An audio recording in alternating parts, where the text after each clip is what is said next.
Okay. Hello, doctor. Hello, how are you? All right. Thank you, doctor. How can I help you? Doctor, my wife forced me to come to you, and Yes. she is here too. Um, and basically, I fainted earlier today, and then, but it was very warm and very crowded on the bus. So, I see. yeah, suddenly I felt feeling that I'm basically feeling drained, and people were around me, and they sat me on a seat, and then I yeah, see. just that. And I don't think it's anything important, but my wife says that I have to come and see you. I understand that it could be a bad experience and it could be distressing It for was, your it loved was, ones. yeah, it was, and for me as well. It was unlike me. I see. Uh, yeah. So, do you know if anything preceded your feeling dizzy? No, just that I felt very hot, and I was sweaty, and I suddenly felt that yeah, basically I'm drained. My all my energy was lost. I see. Did you lose your consciousness? I didn't realize anything. I mean, I knew what's happening around me, but I wasn't I see. actually with it. I see. So after that, you were okay. Yeah, I was okay. It took I me see. just probably less than a minute, and I see. yeah, I came around and I was okay. I see.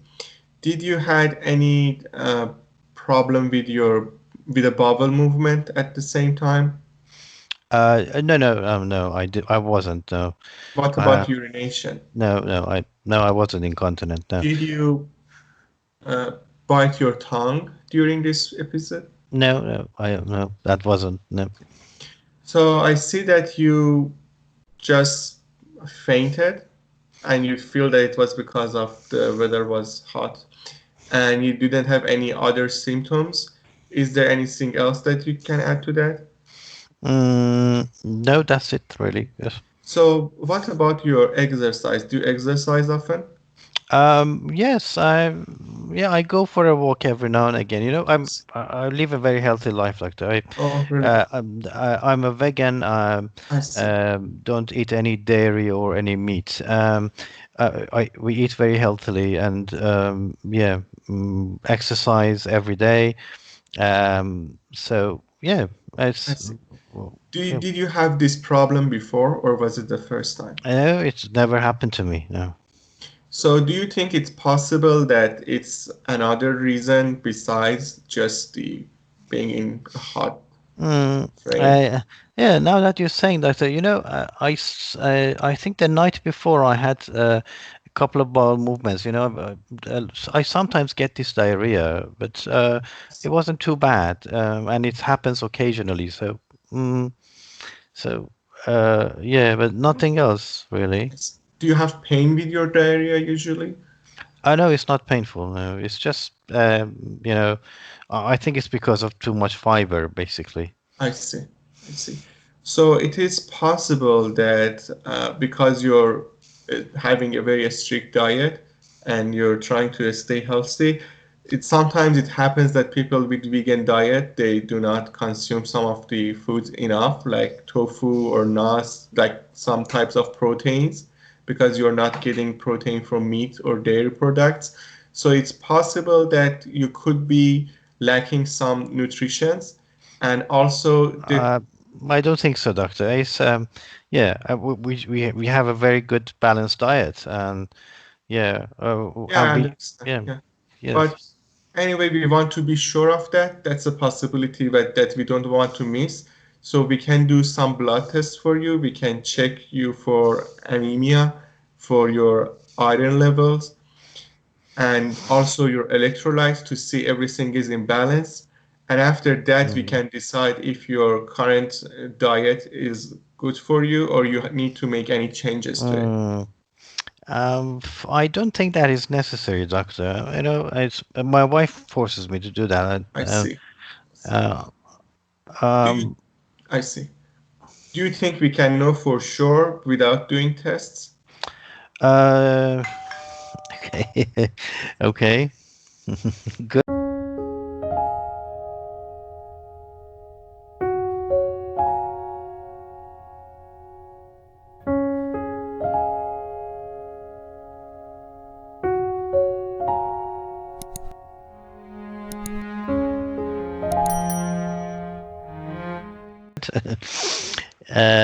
Right. Good. So how do you feel? Uh, it was good. Okay. Yeah. I'm So it actually was. very biased against this patient because it's vegan, but Okay. Why? because they're usually like, I don't have a problem with them being vegan, but they want to like, how can I say it? Like virtue signal to others that you're all murderers for eating meat. So that's my problem. Okay. Yeah, they've got some. Yeah. It's something personal, but they make it um, impersonal. Yes. Okay. Right. So what's your feeling? It was Uh, good actually. yeah. Yeah. Okay. So you're feeling good. What score would you give yourself? 8 to 9. Okay. Okay. 8 to 9 out of 10. And okay. So what went well? I think the structure was good.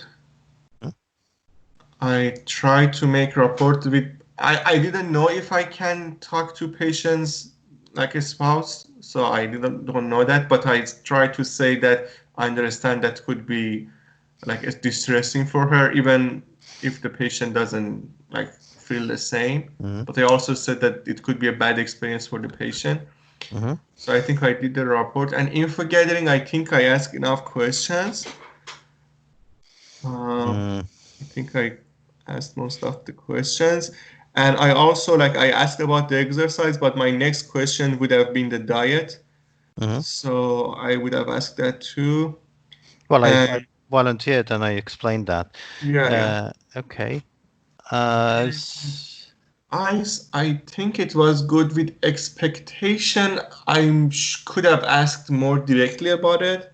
Like I could have asked more directly, like what patients wants me to do. But I think they explained that they're here because of their wife, so they don't have like any specific Well, concern. that's the Else. that's the trick. Basically, uh, what is his expectation? What is his wife's expectation? Oh, I see. Basically, that was a cue. Okay, the cue is a third person, spouse, and he's concerned, and she's concerned, and she is having expectations. Okay, so the spouse is concerned, and the spouse has expectations. Okay. Um, right. He was saying it's not necessary to have a blood test. Okay. Your expectation, or basically your concern, is that there might be something in the background, something like malabsorption, and you could have mentioned that. You could say, well, the fact that you're having diarrhea, it means that some of your food may not be absorbed.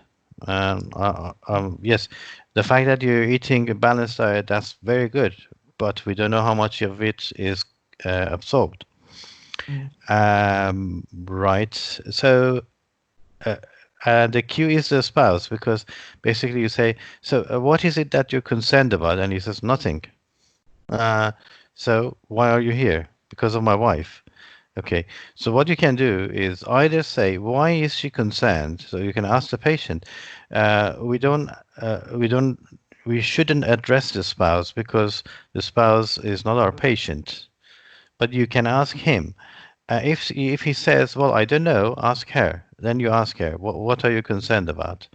And she says, well, um, this has happened before, but she does. He's not aware, and sometimes he just feels he just seems that he's not here. He just gazes in the sky, and okay, or maybe she says, well, I'm concerned because my friend's husband had a heart problem and they didn't know.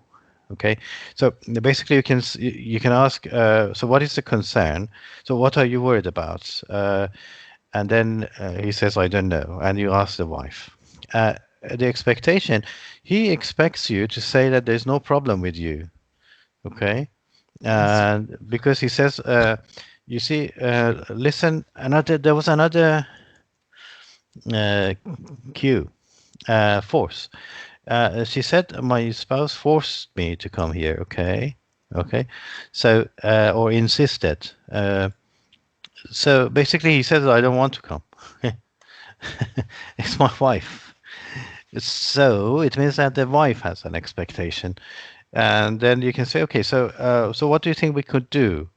And you say, and the patient says, well, I don't know, doctor. Just tell her that there's nothing wrong with me. And a lot of people would say that. I say, well, just tell her it's okay. I'm okay. And then she says, well, no, I think he needs to be checked. And then you can say, well, I agree with her. I think, yeah, we need to run some tests. Okay. And then give your reasons. You say, well, yes, you have a balanced diet. Therefore, it's very good, but we're not sure if everything is absorbed and how much is absorbed. And the fact that we don't know really what happened, and the reason, one of the reasons is actually if your heart doesn't work properly, or if the rhythm of your heart um, is becomes irregular for a short period of time. Therefore, we need to check for a few causes for faint. Is it usual for a 40-year-old man to faint? No. Okay, so that's what you can say. You say Oh, I see. uh, it's unusual for a 40-year-old person to faint. Therefore, we need to investigate a little bit further. Okay, so so the answer to your question, should we address the spouse? We don't need. No, we shouldn't.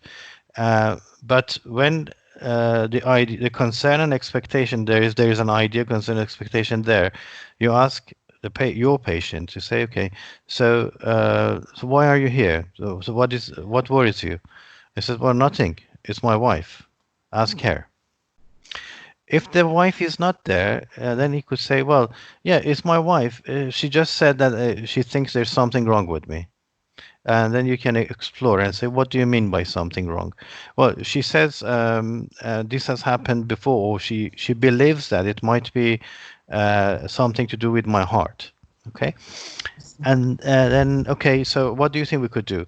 Well, I don't know, just tell me what to tell her. Okay. Mm. Okay. Uh, so, uh, okay. Yeah, you did very well, I think. But in triangular consultations, which are very difficult, and but usually a third person. So, what are the cues in consultations? Do you remember? Accuse? Cue. No. How do we realize something is a cue in a consultation? Like patient is like hesitant to say it. Okay. Like they just make a brief mention of it. hmm Mm. Sometimes they insist it is not important. Oh, yes, yes. So that's denial. Okay. So repetition, if they repeat something, Mm. denial or minimizing, and then a third person. Third persons usually is a cue. Okay, when they mention my wife, they mention, well, my family. I have family history. Okay, so it means they have this in their mind that I have family history. There's something in my family. I had a friend who had this problem. I got this tablet from a friend. I gave him a tablet, one of the tablets from my sister. Okay, so these are all cues that need to be explored and say, okay. And sometimes we have to say, well, obviously, we don't want to confront with the patient, but you can always say very briefly that with a kind of a minimizing and jokingly saying that, well, of course, you know that it's not a good idea to take other people's medicines, but okay. So we call this a brief intervention. Okay. Uh, so okay. Uh, right. So what did we learn here? That sometimes in a triangular consultation, you have different agenda. Okay, and the patient comes here with denial, says my spouse forced me to come, insisted that I come and see you, and therefore we need to explore those concerns and expectations. Why? Because he doesn't have any. Okay, because he thinks that he doesn't have any concern. He thinks that there's nothing wrong with him. Okay. Uh, okay. So, how do you feel? Hmm? Good, good. Good. Okay. Yeah.